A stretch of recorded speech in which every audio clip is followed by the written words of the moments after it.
Hello there, welcome to the Saroy channel, wherever you are in the world, and so much love to each and every one of you. How are you doing? I do hope you're doing marvellously well. I'm doing great, thank you very much, and I'm over the moon that you've joined me again for part 3 of our story tonight. It always gets so exciting, all the build-up, doesn't it? So this is fabulous, and if you haven't heard part 1 or 2, click on the description because you don't want to miss out, because the story is like a big tapestry, weaving all the pieces together. And let's continue with part 3 of our story. What is that you're wearing around your neck, Ruth? Asked the Reverend Mother, eyeing my unusual pendant that was peeking out from beneath my school uniform. Oh, this is my special magical necklace. It's a real eagle's feather, you know, and it's got a lucky amulet attached to it, I said proudly. It makes me feel calm all the time. I never like to take it off unless I get into the bath or I go for a swim. Oh, you don't want to look at that ghastly thing, Reverend Mother, said Aunt Teresa dismissively. You know, children, they attach themselves to quite the most ghastly things at times. And, well, they're a little embarrassing, aren't they? I mean, she insists on wearing it all the time, don't you, Ruth, dear? Some man in town gave it to her, and she's never taken it off since. More's the pity. I removed the necklace from around my neck and handed it to the Reverend Mother. She examined it curiously, rubbing the amulet in her long hands. Oh, it is quite magnificent, she said. Feel it, she said to Sister Agnes, who began to feel the necklace. It feels so warm to the touch, said Sister Agnes, almost as if it's been lying in the sun. How strange. I can see why you wear it. It's got a lovely energy to it, she said, her eyes twinkling. Do you know what the Bible says about eagles, Ruth? No, I don't. What does it say about eagles? It says they will rise up on eagle's wings. They will run and not grow weary. They will walk and not be faint. You see, an eagle flies up to the stars. He's a bird of power, of might, of strength. How extraordinary, said Aunt Teresa. I never knew that about eagles, but I can understand why they would say that eagles are powerful and strong. You learn something new every day, don't you? But regardless, I have not changed my mind about that necklace, even if it is a symbol of strength. In my opinion, it is still rather hideous for a young girl to be wearing. Oh, I disagree, said the Reverend Mother, handing me back my necklace and giving me a wink. On the contrary, I think it's quite lovely. I'd wear it myself given the chance, but I wear my cross on my neck every day instead. I watched the nuns leave, and the moment they had gone, my Aunt Teresa was on the phone to my dad. Oh, my God, you do not want to know what has just happened. I don't even think you will believe it if I tell you, said my aunt, whispering down the telephone line. We had 2 nuns from the convent, will you believe it, sniffing around our farmhouse like a couple of cadaver dogs, asking all kinds of awkward questions all about Phoebe, putting their nose where it is clearly not wanted nor appreciated. That Reverend Mother, she's got a nose on her. She's very curious. Oh, she was a big problem, let me tell you. But I think I managed to calm down all their questions to a degree. But, oh, my word, my heart is still thumping in my chest a dime to a dozen. Oh, I hope nothing like that ever happens again. I don't think my heart will make it another time. At the time, I could not comprehend why my aunt's reaction to both the Reverend Mother and Sister Agnes was so dramatic, and why she was so mean about them. They had both been warm and friendly, spoken so lovingly about my mother, and told me how good she was tending to the vegetables in the convent when she was at the convent all those years ago. How one year she'd grown the most enormous watermelon when she was only 16 years old. It took us days to eat the entire thing, she told me. It was so sweet. And from then on we left your mother to grow the watermelons because none of us could grow them at the size she did. She never let us into her secret, but every one of her watermelons were as sweet as sugar. After the nuns had left that day, and my father returned home in the evening, there was a brewing tension in our household, the like such as I have never experienced before or since. I sensed that my Aunt Teresa and my father were worried about something, and whatever the something was that they were worried about, it was grievously burdening their hearts. My father was smoking twice as many Cuban cigars than was normal, and my aunt, who normally had 3 fingers of whiskey before she went to bed every night, was now doubling and even tripling her intake. I also found she got more short with me, and sometimes became belligerently cantankerous and rather moody, while my father shrank into his shell like a tortoise and never said very much. My father was by nature quite an introverted sort of man, but when he became upset, he was unusually withdrawn and very antisocial, sometimes barely uttering a single word. I hated seeing him like this, and it upset me greatly. And when Aunt Teresa became snappy like a snapping turtle, it was also incredibly unpleasant. It would seem the fortuitous visit from the nuns had left my dad and my aunt rather unhinged. It must have been a week later that Sheriff Higgins arrived at our front door, and when my aunt saw his police vehicle parked in our driveway, she went as white as a sheet. For a moment she stood at the window, staring out at Mr. Higgins, as he exited his vehicle and walked over to the front door, wearing his cowboy hat on his head, along with a very agreeable expression on his face. For a moment my aunt shook like a blancmange jelly. She then managed to compose herself somewhat, straightening out her dress with one of her perfectly manicured hands, and then drew in a few deep breaths. She then scurried over to the front door, with me tagging behind her like a toy pom. Why was my aunt acting so strangely? The sheriff was a friend of the family. I knew his daughter Melanie very well. She was at school with me in my very class, and I had often been around to her house to play with her. But it would seem an unexpected visit from the sheriff did not go down terribly well with my Aunt Teresa, or my dad, as much like my Aunt Teresa. He wore a pained expression on his face that I could not quite decipher, but he hid it well when in the presence of the sheriff. "Hello, Douglas," said my father, who arrived at the front door to greet our visitor with me and my aunt.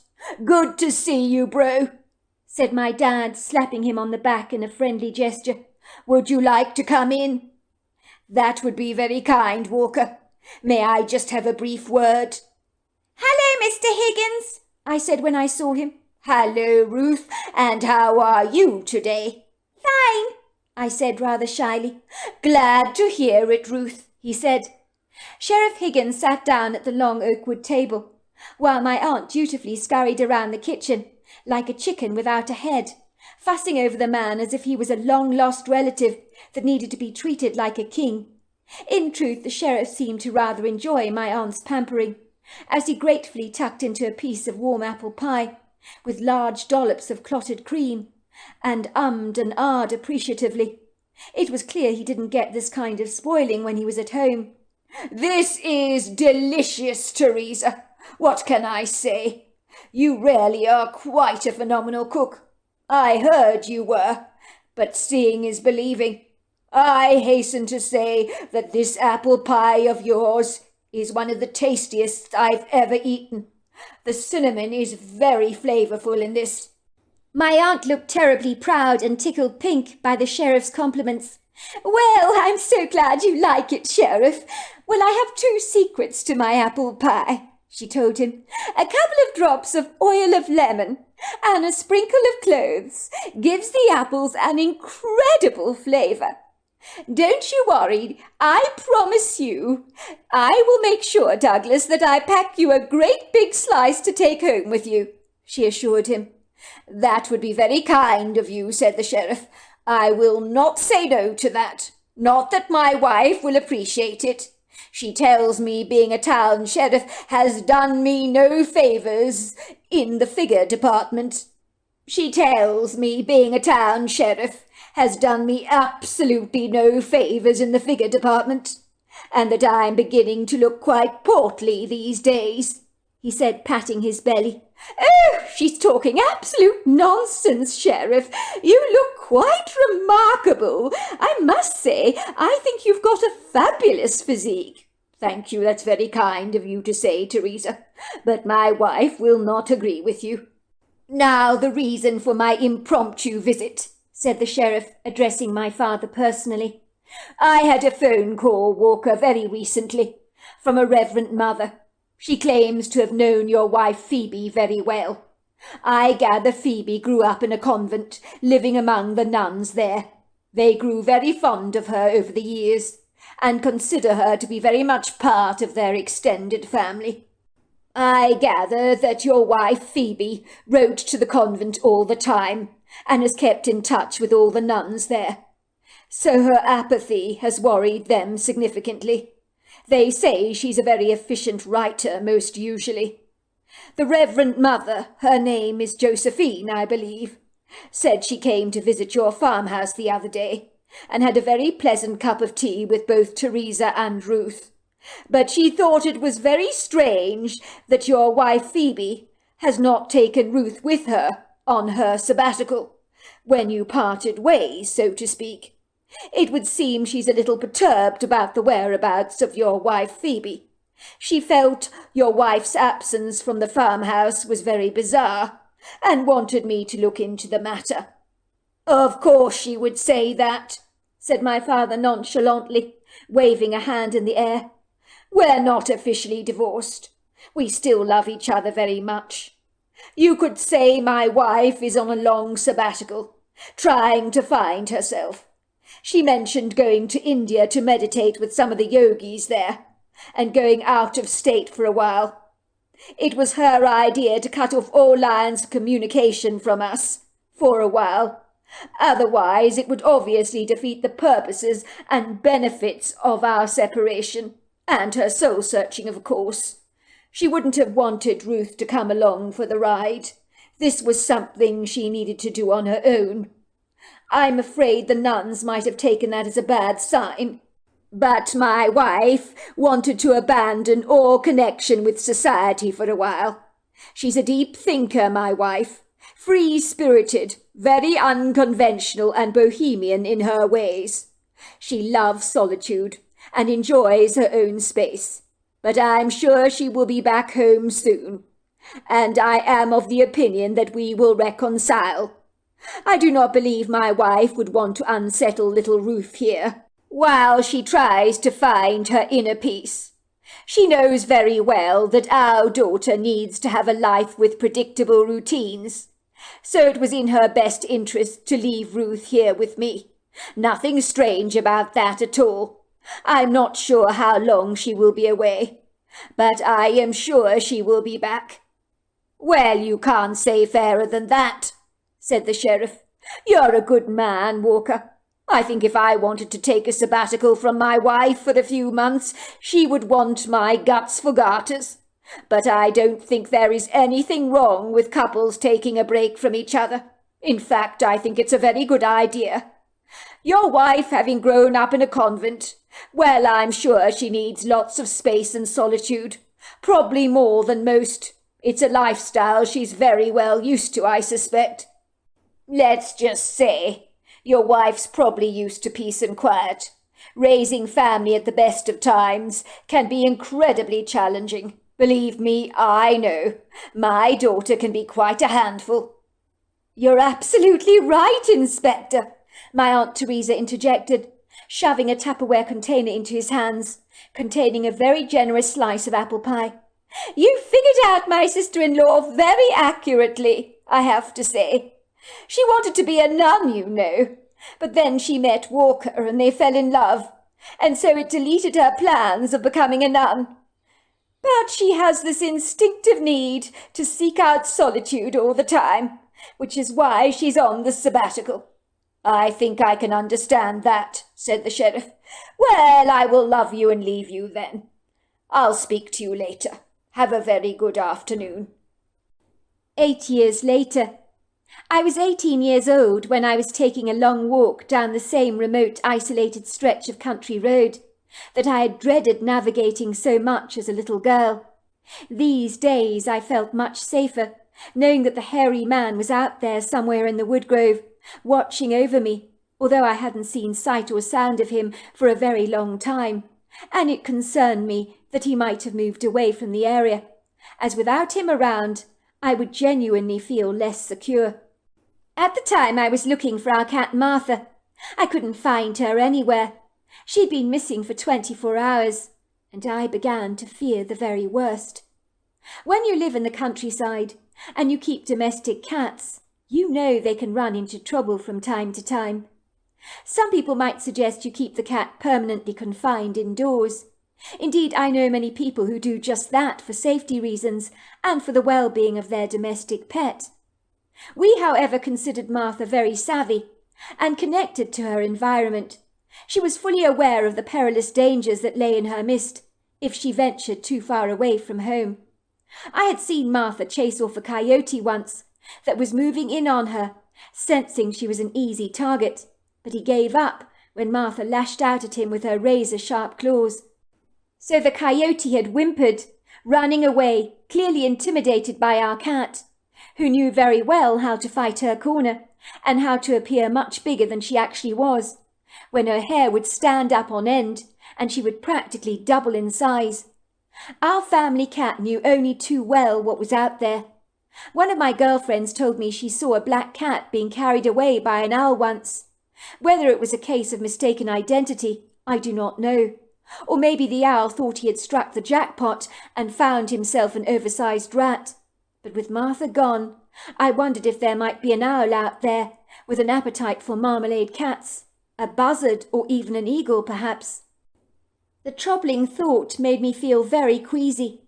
There was a sizable hollow developing in my gut, a sense of foreboding, you could say.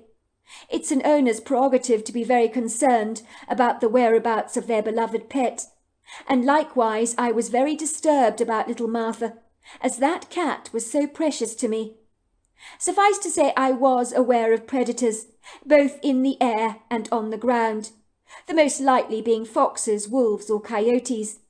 I knew that Martha had her moments, when the unrestrained desire to explore her extensive territory would beguile and seduce her, treacherously luring her further and further away from home.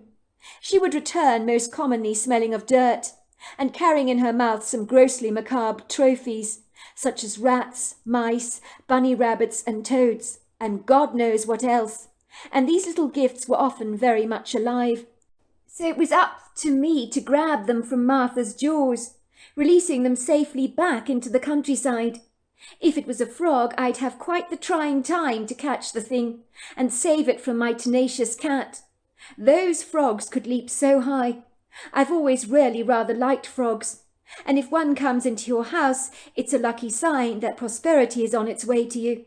I believed that emphatically, because after a frog went bounding around our property, my father won a great deal of money on the horses, and another time it happened he came into an increase at work. Were those just lucky coincidences? I think not. This was not the first time that Martha had gone walkabout, nor would it likely be the very last.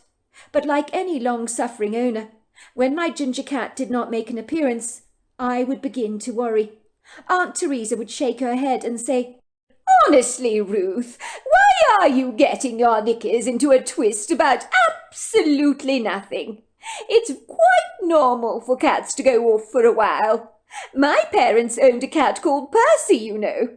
He was gone for an entire week. God knows where he'd been.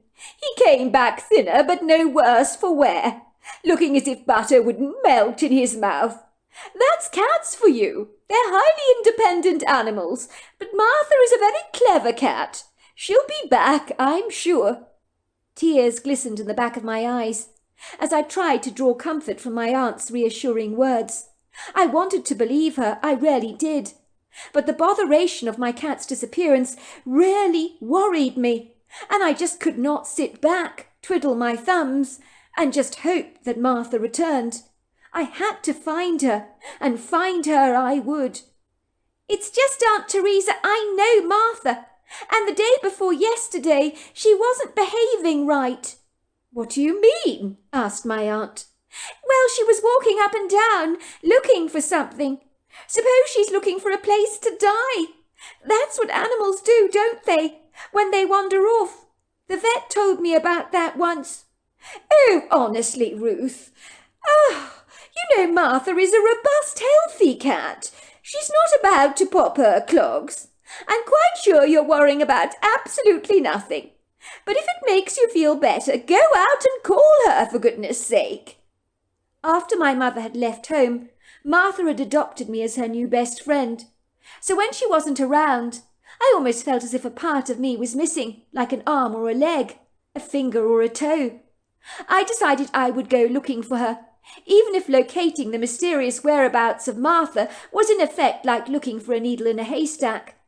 On this occasion my heart was heavily burdened by my worry, only because Martha had been a little unsettled of late, and restless the day before last, and I wondered if she was sick. Supposing she was lying under a bush somewhere, dying, all on her own, when I could be a source of comfort for her, and could get her the veterinary help she obviously needed, if that was what she required. Martha was only 12 years old, so she was still relatively young for a cat. My mother had found her lying in our barn, and we had taken her in. She had become a much beloved member of our family. But where the hell was she? I was wearing my dark brown walking boots with thick rubber soles and a powerful non-slip tread, as I trudged down the road, kicking up dirt and mud, carrying a cat basket in my hands. The road was covered with reddish gold leaves, and some of the trees on the side of the road had turned into rich golds, russets and oranges. It was incredibly prepossessing, very beautiful, but made all the more bleak by a grey sky that hung above my head in a shadowy haze that seemed to be threatening rain, or possibly only thinking about it. I know it was late afternoon. There was a distinctive chill in the air, and although the tall lofty trees boasted resplendent colours that on this very lonely isolated road they still felt menacing, almost as if the fears that I had engaged in as a 10-year-old girl had come flooding back, reminding me of some of those harrowing inauspicious journeys I would take back home from the school bus. I ambled through the wood grove. Over the years, when the school bus had dropped me off, Martha would come lunging out of the trees on occasion and trot with me all the way home, like a very well-behaved dog. Martha knew the woods around here, as well as other indigenous wild animals in these parts. "Martha! Martha! Martha!" I called, my voice echoing through the woods as I called out her name, the tone of my voice pleadingly urgent. But as there was no response to my desperate cries, I was left with knots in my stomach and a disquietude that hung over me like a thick, murky, oppressive blanket. "Oh, Martha, please God, where the hell are you?" I muttered under my breath. A cool breeze whisked through the woods. The boughs of the trees began to shudder and shake as I trudged down the uneven earthen trails through the wood grove that was liberally scattered with fresh golden leaves and furnished elegantly with ferns and indigenous shrubs. If the sky had been blue on this late afternoon, the wood grove could have been very beguiling, as the soft light of the sun would have danced through the boughs and dappled the foliage in an ethereal shimmering glaze. But not today. Ostensibly it was a dreary, dull, bleak greyness that poked obtrusively through the branches and encroached impertinently on the paths I was navigating, so it all looked oppressively gloomy. That was when I heard the ground heave and vibrate, as heavy feet tossed up dirt and leaves and pounded the earthen floor with a thunderous booming sound. And then there he was, walking towards me. It was the hairy man, the one who claimed to watch over me as a child. I stared at him in awe, as if seeing him for the very first time. But I knew he was not dangerous, nor was he evil. But if I had seen him without this knowledge, I'm quite certain that every single cell of my body would be trembling in terror. The hairy man, that I now know to be a Bigfoot, stood up on 2 feet like a man. He towered at 9 foot tall, with a pyramid-shaped head that seamlessly folded into his ponderous shoulders. His robust, powerful, burly body, with the density and strength of a redwood tree, moved with such an agile, nimble grace. and when he spoke to me in a strange language, indicating for me to follow him, the words he spoke were, "Ikatilana," come with me. I followed the Bigfoot, and he led me to this bush, and under the bush was a handmade basket, and folded within the basket was a deer pelt, where my cat Martha was surrounded by several tiny but adorable little kittens. "Akinatilaqwasa, hashana." I made her a nice, warm, safe place, said the Bigfoot. "Tilanikakwa, hisalashoko." She was looking for a place to give birth to her babies. "Talinatikosa hata." One was stillborn, I'm afraid, but then it happens. "Martha! Martha!" I cried out in delight. "Oh my God, Martha, look at you! You're a mother! Oh, these are your beautiful kittens! Oh my word! They're so tiny! Still blind! Oh gosh, they're so cute!" I watched as they nuzzled hungrily on Martha's teats, pushing their little paws against her chest to extract as much milk as they possibly could. Martha moved out of her little hideaway and came crawling out, rubbing herself lovingly against me, and then against the Bigfoot. She continued to purr profusely. She looked as proud as Punch to be a mother. I put her into my cat basket, along with all of her beloved kittens. "Thank you so much," I said to the Bigfoot. "Thank you for looking out for her. I've been so worried about her." "Inatilaqwasa." I need you to follow me, he said again.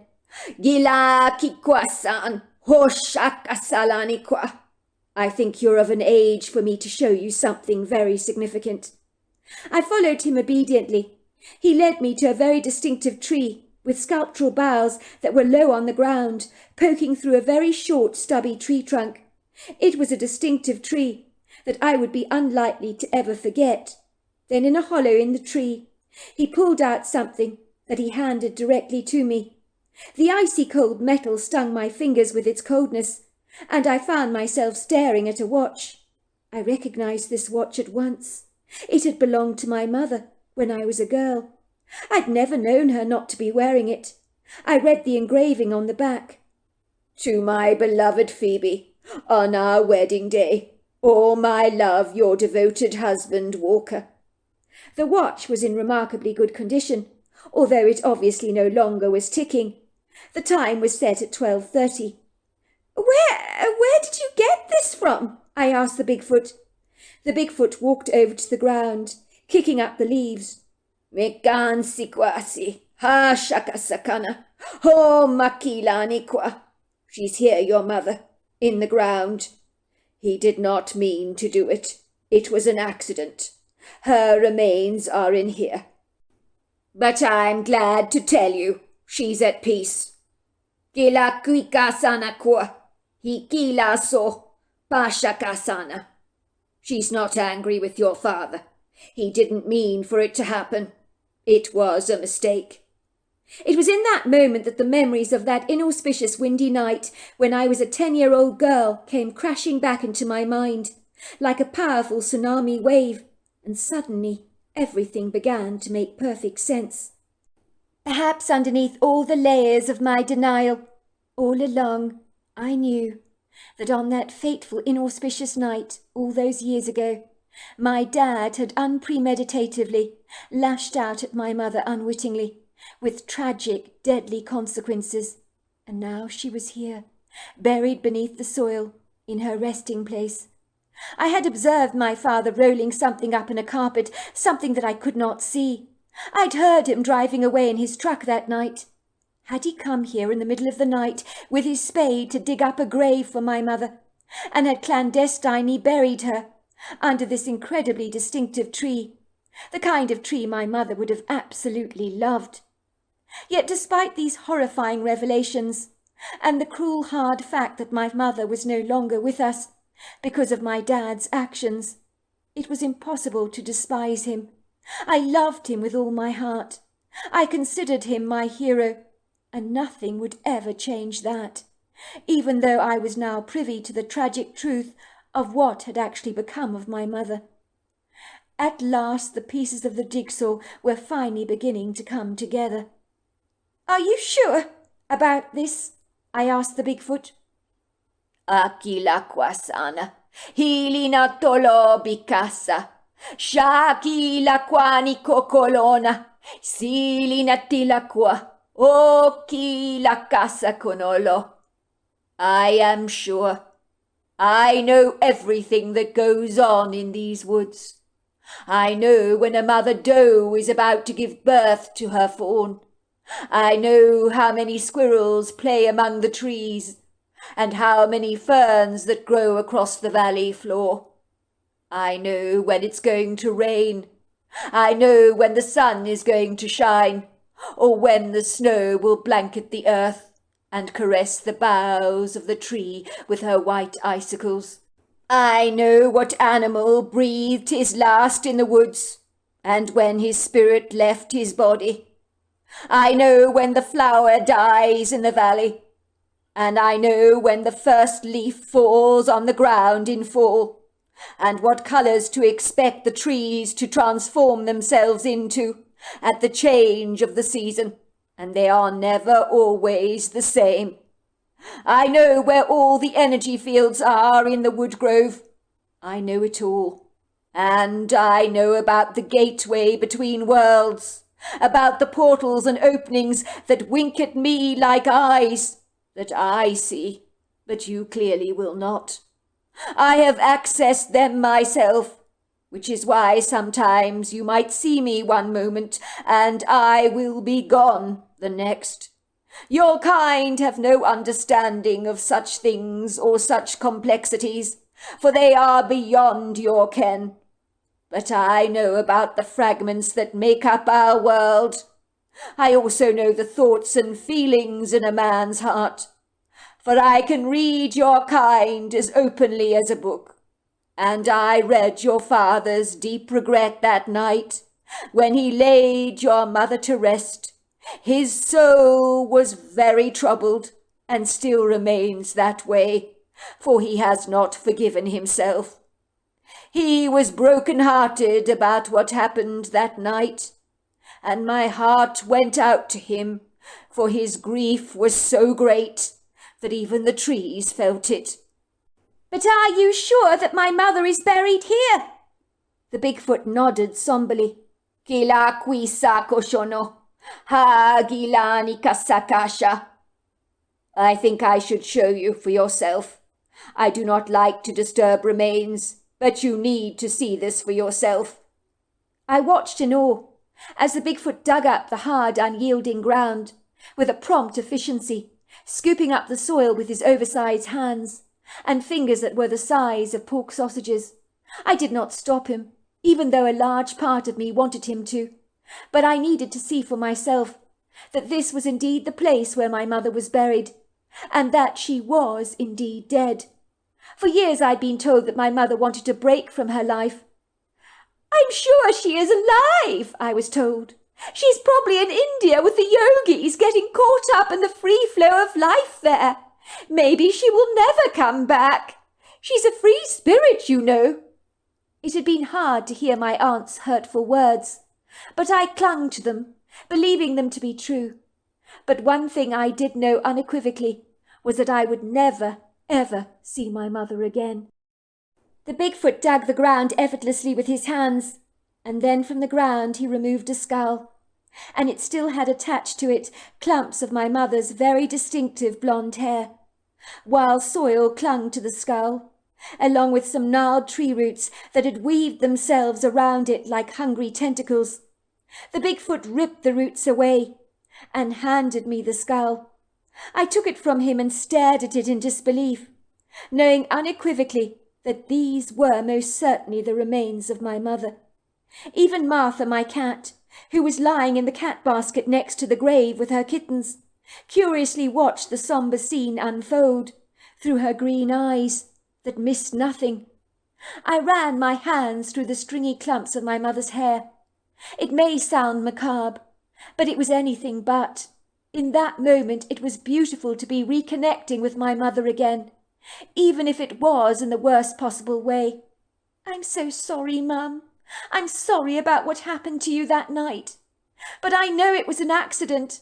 Dad would never have hurt you." I handed the skull back to the Bigfoot. "Put it back," I told him, and he did as I asked, with an incredible efficiency that would leave most observers literally gobsmacked. I was certainly spellbound. I watched him replacing the bones in the ground, covering them with the dirt, and he worked so fast, replacing the soil neatly, patting it down firmly with his feet, covering it with some of the fallen autumn leaves, so that the ground looked as if it had never ever been disturbed. "Gila quisa, ila Nicolo patisa, iko jagana qui." "Don't be sad," he said to me. "I think you always knew she was gone. You just never admitted it to yourself. But she is at peace." He patted me gently on the back and accompanied me all the way back home, like he'd done when I was 10 years old. He watched and waited for me to enter the house, carrying the cat basket in my hands. My heart was heavy, knowing that my father's secret was also mine to keep, for I had lost my mother, and I couldn't lose my dad as well. Yes, he had killed my mother, but it had been a fortuitous accident, and the grief my father had been through all these years was punishment enough. He had sentenced himself to unforgiveness and regret, for I had so often witnessed a dreadful pain in my father's eyes, and now I knew its root cause. And it was insufferable knowing he lived with this condemnation and guilt every single day of his life. The Bigfoot had told me that even the trees had felt his desperate pain. I had heard my parents' argument on the infelicious night all those years ago, and it had cut me to the quick, as my parents had never raised their voices to each other. I think in my heart I knew something unfavourable and bad had happened to my mother that night. The hairy man was right about that. I had always known. But sometimes what we know hurts too much to admit to ourselves, so we live in denial. Lying to ourselves is so much easier. I had heard her pleading with my father, "Please no, Walker." And then I had heard a tumble, and everything had grown so very quiet, that discomforting quiet that would leave chills crawling down my back, because I probably knew, way back then, that she was gone, her untimely death that none of us had seen coming. 10 years later. "How's he doing?" I asked my Aunt Teresa. My aunt's face was ashen, her skin drawn and pinched. "Not good," she said, her voice sounding hoarse. "It's not long now. He's asking for you, sweetheart." My father lay back on his bed, his head lifted up on the goose-down feathers, his body thin, emaciated and frail, with waxy white skin clutching his bones so tightly, like leather. My father looked up at me from beneath the hollows of his sunken eyes. He was all but a shadow of his former self, with his hands like pigeons' claws. He then patted the bed. "There you are, my sweet princess. I need to talk to you about something. It's about your mother." I reached out and squeezed my father's hands. "I know, Dad. I know what happened that night. I know she's buried in the woodgrove." "You know? But I don't understand. How can you know that?" "It doesn't matter, Dad, how I know. It happened. You would never hurt a fly. You adored Mother. I know that. I remember your relationship very well. It was a dreadful accident. An accident that you've had to live with all these years. I can't imagine what you've been through. It must have been insufferable for you." "But your mother was right. I mean, we had an argument that night, and had things not got so out of control, then things would be fine and your mother would still have been here. She was right. I was too controlling, far too insecure. I should have allowed her to have friends. Your mother wanted friends, and I denied her heart's desire. What kind of a monster does that make me? I never even laid a finger on your mother, but that night, oh, that night I was so angry with her, so incensed by her words. They provoked me so much. I put my hands around her neck. She cried out to me, "No, no!" Of course I wasn't going to wring her neck, not really. It was just an action that I wasn't going to bring to fruition, of course. But your mother looked terribly afraid. And then, the next thing I knew, she fell backwards. She hit her head against the mantel. And when she fell back on the floor, blood pooled from beneath the back of her head. I knew she was gone. I would never hurt her, never. I could never hurt her. It was such a dreadful accident. I'm afraid I had to cover it up. What choice did I have? I couldn't leave you to be raised by strangers. You're my princess. I couldn't abandon you. Your mother would never have been happy about that. Oh, Dad, I said, squeezing his hand. Let it go, will you? Don't keep punishing yourself over this accident. It happened. By the way, the sheriff knows, he whispered to me. I told him last week. He said he never heard what I told him, that we should leave your mother to rest in peace. The sheriff said he understood and appreciated it was an accident, and he doesn't think we should disturb the grave. I know she likes where she's buried, I told my dad. The Bigfoot told me she's very happy where she is. She'd hate to be moved. Well, she always did like that particular tree, he said to me. 2 days later, the pancreatic cancer killed my father. I always believed the cancer was brought on by his guilt. But all these years later, I do hope he's at peace with my mother. I know I am, thanks to the reassuring words of my Bigfoot friend, who wisely said to me, "Gila quisa kashana, iloko polina casa, ha gila qui konolosha, sila ki kolono." Your mother is at peace and happy, and you must likewise be the same. For no good came from indulging in regret of any kind, for what is written cannot be unwritten. So move on to write the next chapter of your life. That is what we all must do. So there we are. That's my story. Wow, what a fantastic story. Until next time, goodbye and good night.